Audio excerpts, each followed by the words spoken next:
Welcome back once again.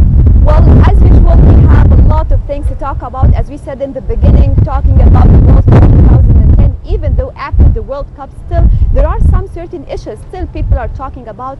These issues we would like to discuss tonight with our guest, Mr. Mohamed Seif, Goal International website correspondent in Egypt, also sports writer and reporter.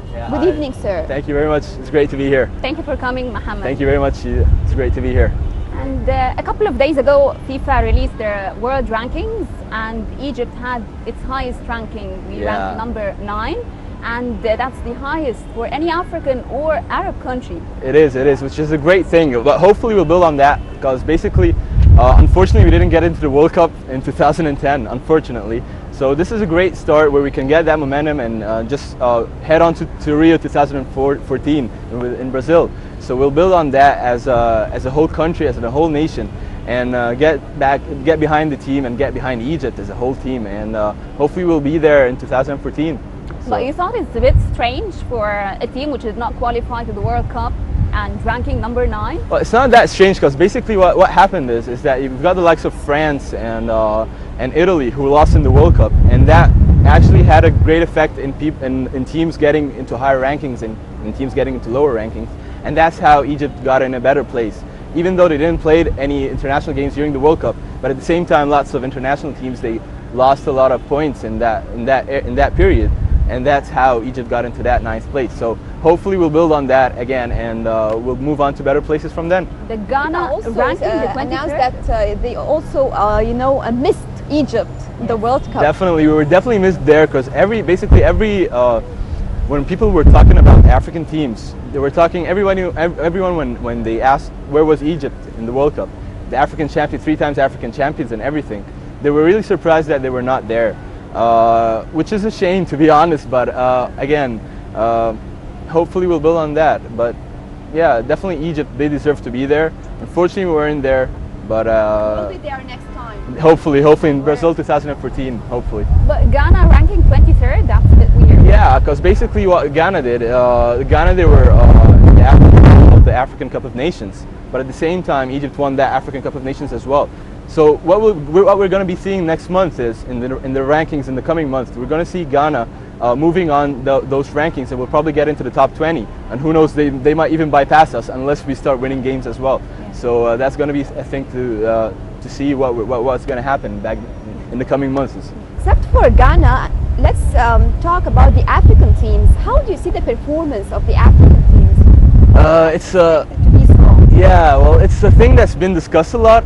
The thing about African teams is, the main problem about African teams, I'm talking about African teams from East Africa and South Africa, not North Africa, is that they play a lot of individual football, and that's basically why the African teams, they don't progress through the later stages. Unlike the North African teams where they get to play as a unit.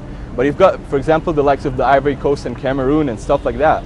You've got people like Samuel Eto'o, Drogba, and big name players and playing in big clubs. When they go to play in their countries, it's not that major, that's not big of a deal for them to perform that well as they're performing in their clubs, which is one of the major issues. Unlike the North African countries where you feel that it's a group.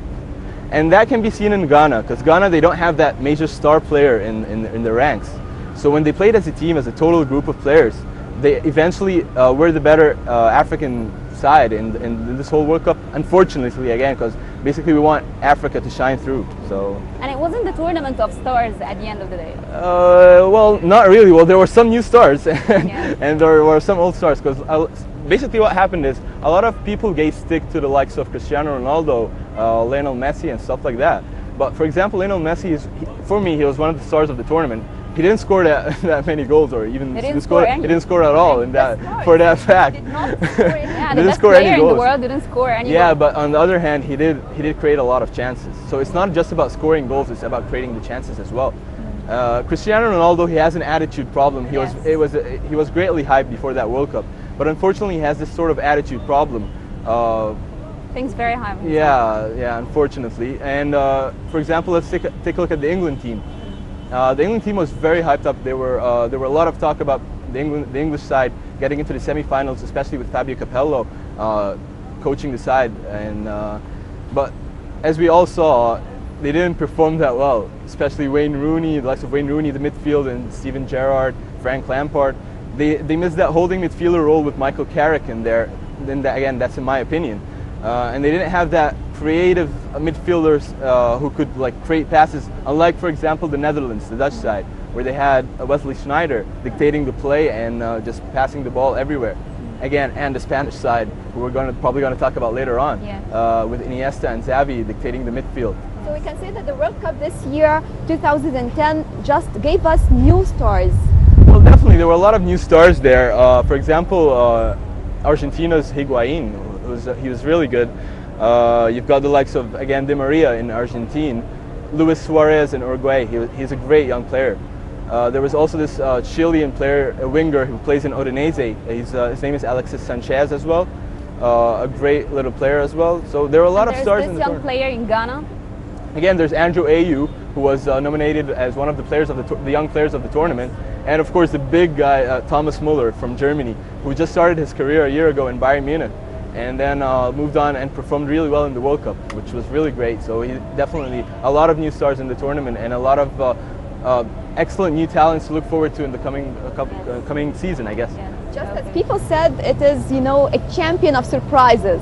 Yeah, it is. It is a tournament of surprise, but that's in the beginning, because let's say, for example, Spain, they lost their first match, and then they eventually moved on and won the World Cup. But in my opinion, it's the likes of France, with all that happened between the coach and the players and the strikes and everything. That was a bit of a surprise, although the average age of the French players is a bit high. But the French team could have definitely been a bit better because of the names of the French players. They've got the likes of Ribéry, Patrice Evra, Anelka, lots of players who play pretty well in their clubs. But when they did come to the team, again, because there was a problem with the harmony between the players and the manager and everything else.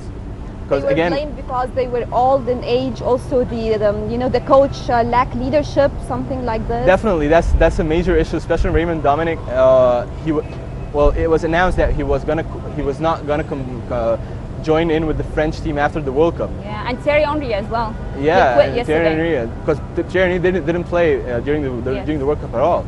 But the thing is about Raymond Dominic, for example, there wasn't this like let's say father figure to control the players and get them all together, and that was the main problem in the French for the French team. We've got the Italians as well. Well, the Italians, they didn't perform as they hoped they would. That for me is a big surprise, because the Italian team are really good on an individual level and on division. So yeah, they've got a lot of players, a lot of good players, but again, the average age of the players started to increase, and that was the main problem there. So those two teams are like the biggest surprises, as in not as in scores, but as in the big teams that lost. But you've got the likes of Uruguay, for example. They're a real surprise package there. Although Diego Forlan, he was the main striker, he practically lifted them all up. And you've got the likes of Luis Suarez. Again, he's a very young striker who plays for Ajax. So yeah, definitely a lot. We really enjoyed this World Cup. We missed the matches that we were following on daily basis. So let's right now move on to the celebration, to remember together how it was interesting. The final celebration, of course, Spain, who was the champion of the World Cup 2010. So moving on to this special report, we'll be back.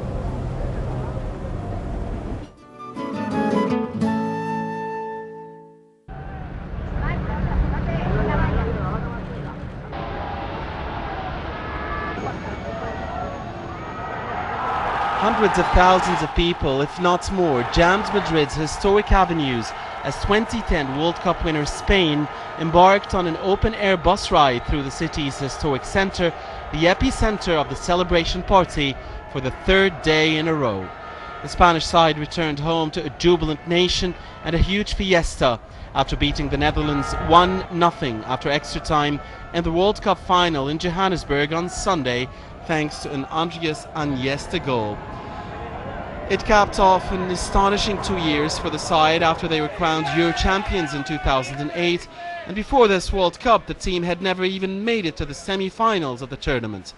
The team was received by Spanish King Juan Carlos and other members of the Spanish royal family at the Royal Palace in the capital Madrid, after landing earlier at Madrid's Barajas airport.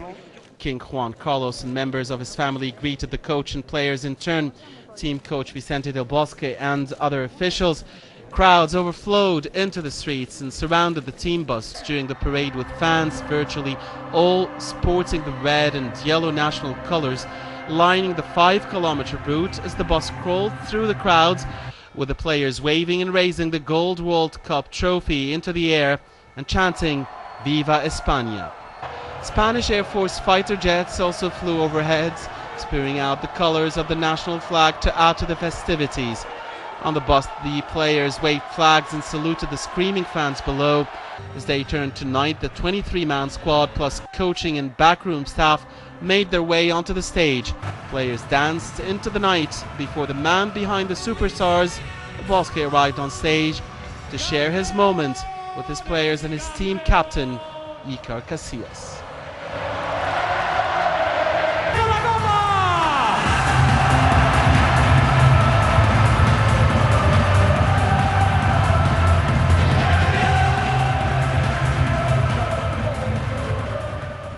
And that was Mohamed Abderrahim reporting, and we're still continuing our discussion with Mohamed Seif, Goal International website reporter in Egypt.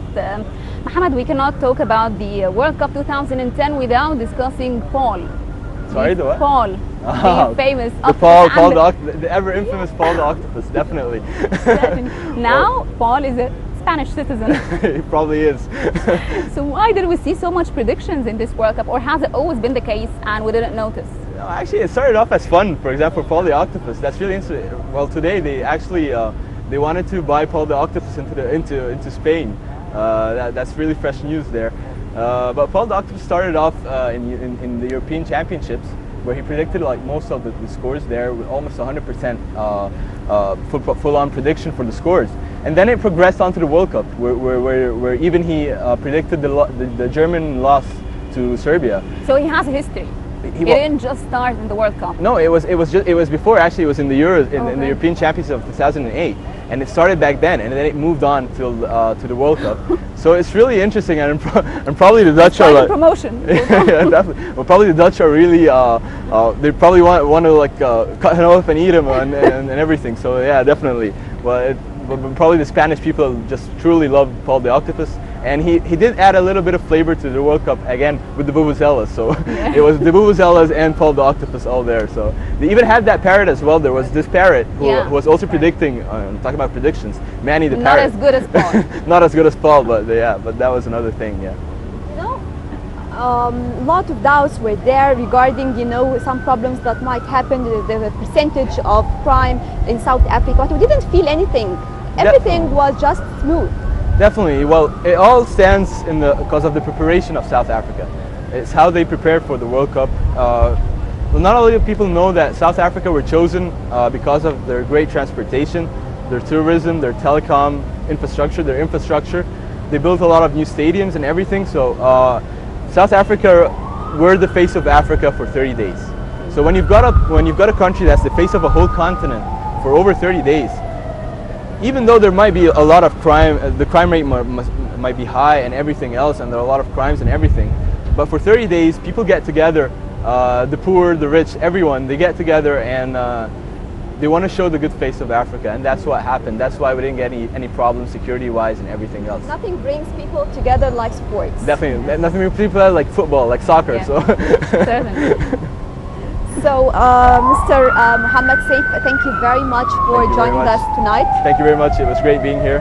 Thank you. It was great. It was great. Well, after talking about the World Cup, still we have one more segment to come, talking first about our singer Freddy, but right now we're going to move on to a report. Yes, we'll be continuing our discussions, and our upcoming segment, as Nashwa said, would be the music segment, but right now we'll be watching this report and we'll be back.